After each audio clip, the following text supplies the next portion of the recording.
Welcome to your Astro Forecast for the week of March 4th. I'm Sarah Nicole. This is Twisted Goddess Tarot, and my mission is to help you navigate the cosmic energies with greater awareness. If you're watching right now, you are probably watching the replay. If that's the case, drop a comment. Let me know you are here so I can come back and say hi. If you're new here, we do this every Monday where I chat about what is happening in the skies to bring light to how the week's astrology may affect you. Of course, this will be on a collective level. How these astrological events are going to affect you personally will depend on how it's interacting with your personal birth chart. That being said, the personal astrological New Year forecast is now available to purchase, and I have the link to that in the video description if you want to know how the big astrological events of the astrological year, so from Aries season to Pisces season, that's starting on March 19th this year, is going to be affecting you according to your personal birth chart. You can grab that now.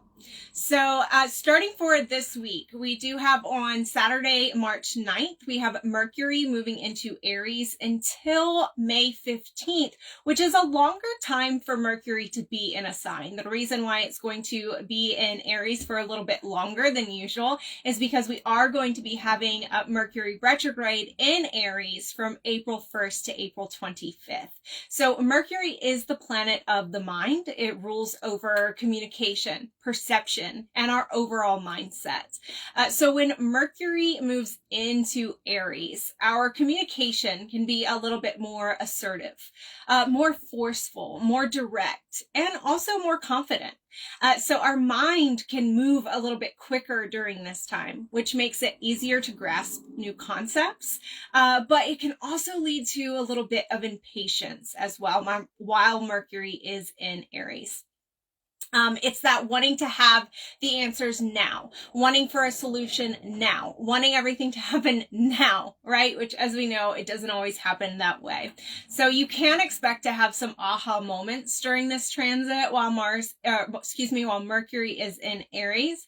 But also remember that during this time, there can be a tendency to speak without thinking. So it's going to be really important to practice the pause during this transit. This transit also gives us the mental bravery to confront issues head on, maybe have that conversation that you were nervous about having now that Mercury is in Aries, and gives us a little bit more confidence, more directness, right? But also remember that there can be a tendency to think a little bit too much about the self and forget about the effects our words and our perceptions have on others. So that is Mercury in Aries. It is telling me that I have a slow connection. I'm not sure why that is happening. I'm just going to keep going and hope that all is well, right? So also on Saturday, March 9th, we have Mars in Aquarius, creating a challenging square aspect to Uranus and Taurus. So the planet of action, Mars, in an innovative sign, Aquarius, is creating this tension with the planet of change, Uranus, in a steady and stable sign, Taurus. So this may be a really intense day where we're ready to kind of just rip up our plan, tear everything down, and start fresh. That is the energy of this aspect here. And that may sound like a great idea, right? You may feel constricted and think, you know what, let's just get rid of everything. Right? I'm sure we've all felt that at some point or another where we're like, you know what, let's just tear it all down and start fresh, right? But sometimes running away in that case is easier than staying and sorting through the mess. So this also occurring on the same day as Mercury moving into Aries can really add a little bit of fuel to that fire. So remember to slow down and decide what should stay and what should go. And then the last thing we're going to chat about this week is Sunday, March 10th. We are going to be having the new moon at 20 degrees Pisces. So the new moon marks the beginning of the lunar cycle. It occurs when the sun and the moon form a conjunction, blending their energies, meeting at the exact same degree of the zodiac. Its themes are new beginnings, openness, hope. It's a beautiful time to really sit quietly and allow an intention to rise up. What are you going to be working for this lunar cycle? What manifestations would you like to bring into your life during this lunar cycle? While you're free to choose any intention, it is a wonderful idea to look at your birth chart and see what house 20 degrees of Pisces is in for you in your personal birth chart, to know what house this new moon is activating in your chart and in your life, and choose an intention that fits the theme of that house. If you ordered a 2024 new moon manifestation guide from me back in December, be sure to reference that. This new moon is forming a conjunction with Neptune, the planet of dreams and mysticism, Pisces ruling planet, which is, we're having a new moon in Pisces, so there's adding a little bit of extra magic there.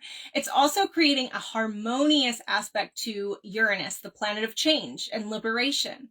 So this is really a beautiful time to tap into your subconscious mind, not your logical thinking mind, but your inner world, to get aligned, to be open to change, to be open to flowing with the universe. As the new moon is the start of the lunar cycle, this new moon is the start of the lunar cycle that is going to bring us the eclipse on March 25th, the full moon eclipse on March 25th. And remember, eclipses are fated times that can bring about transformation. So this new moon is really setting the stage to allow you to communicate to the universe what your subconscious desires are, and also that you're willing for your guides to conspire to create change that brings you closer to them. Also, just know that any crystals, water, or other spiritual tools that you charge under the new moon will hold the energy of cleansing and fresh starts. I did want to show you the new moon in Pisces card as well. It says to attune to the divine, which is that energy as well of just tapping into that subconscious. Allow the universe to kind of just attune, align your energies so that you can say, hey, this is what I want. This is what I subconsciously desire. And I'm willing for you to step in and conspire with me, right? So the dreaminess of the Neptune, of the Pisces, and also the willingness with the Uranus, the planet of unexpected change, to kind of come in and make those changes, and setting the stage for that full moon eclipse that we're going to be having on March 25th. All right, that is our astro forecast for the week. I hope you enjoyed it. If you came in late, you can catch the replay. If you have any questions, drop them in the comments below. So much love to you.